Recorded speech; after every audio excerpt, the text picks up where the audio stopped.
माँ Gayatri recording studio Madhepur चूड़ी बाजार।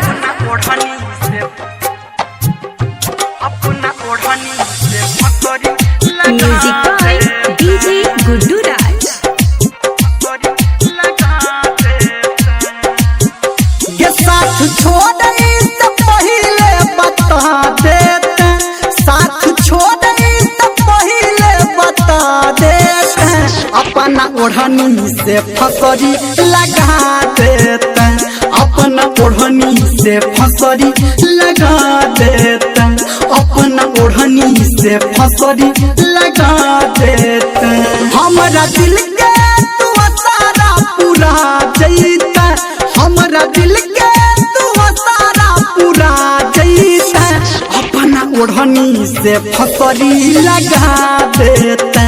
अपना ओढ़नी से फसरी लगा देता, अपना ओढ़नी से फसरी लगा देता, अपना ओढ़नी से फसरी लगा देता, अपना ओढ़नी से, अपना ओढ़नी से, अपना ओढ़नी से डीजे गुड्डू मधुवानी, डीजे गुड्डू मधुवानी,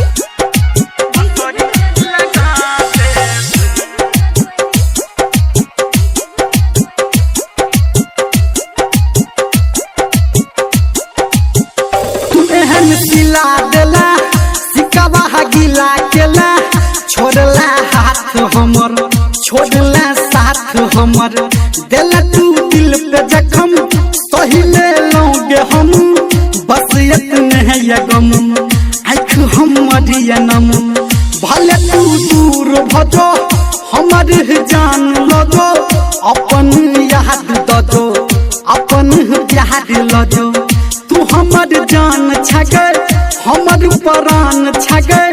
तू हमर शान छगे तू हमर आन छगे, अपन नाम द दे भले बदनाम क दे, दीवाना तोहर कहो दुख तो डाल सहो, हे तो एहसास तोरा दोसर हमर जोड़ा, तोरा नहीं घटतोगे साथ नहीं कटतोगे, हम तो हार गेलों मन के जायर लेलों, तूने बन गए हमर हमारा भेल सबर, हम का नहीं छी भले दिल चलैया भले, हिलैया धरती गे हमारा पैर तले, अब नहीं मौत हमर जबै गे हम केम्हर, हसैया गे नगर और गाम शहर, बस इतने तू बता चलो हम कौन खता, छोड़ला साथ हमर पकड़ल हाथ हमर, के अपना चेहरा के काला देखा देता, अपना चेहरा के कालापन देखा देता, अपना ओढ़नी से फसरी लगा देता, अपना ओढ़नी से फसरी लगा देता, अपना ओढ़नी से फसरी लगा देता, अपना ओढ़नी से फसरी लगा देता, अपना ओढ़नी से, अपना ओढ़नी से, अपना ओढ़नी से डीजे गुड्डू मधुवानी, डीजे गुड्डू मधुवानी,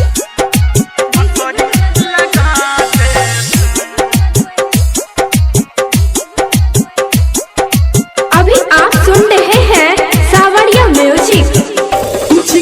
दिल हसीना के चुआ छोड़ नगिया, डसले हमारा एना पीने छी जहर जेना,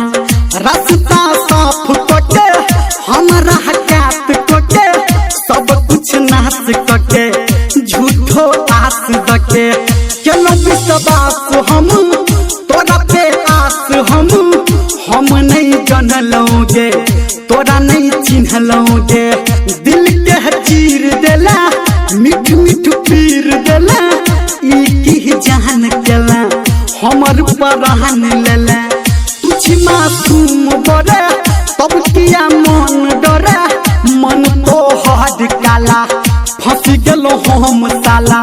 भेल तू दोसर के खोजी है नहीं तेसर के लोग पूरे तो हाला गाँव में टोला टोला लल तू हमर दुआ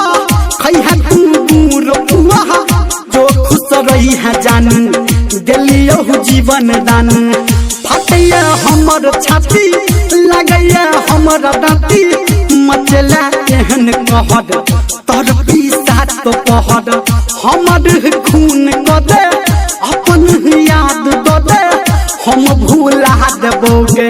हम भूला देबोगे अकेला छोड़ देला मुँह तू मोड़ लेला बस इतने ये गम बस इतने ये गम के कहो धर्मेंद्र एक बेर हंसा जईता कहो निर्मलिया एक बेर हंसा जईता अपना ओढ़नी से फसरी लगा देता अपना ओढ़नी से फसरी लगा देता अपना ओढ़नी से फसरी लगा देता अपना ओढ़नी से फसरी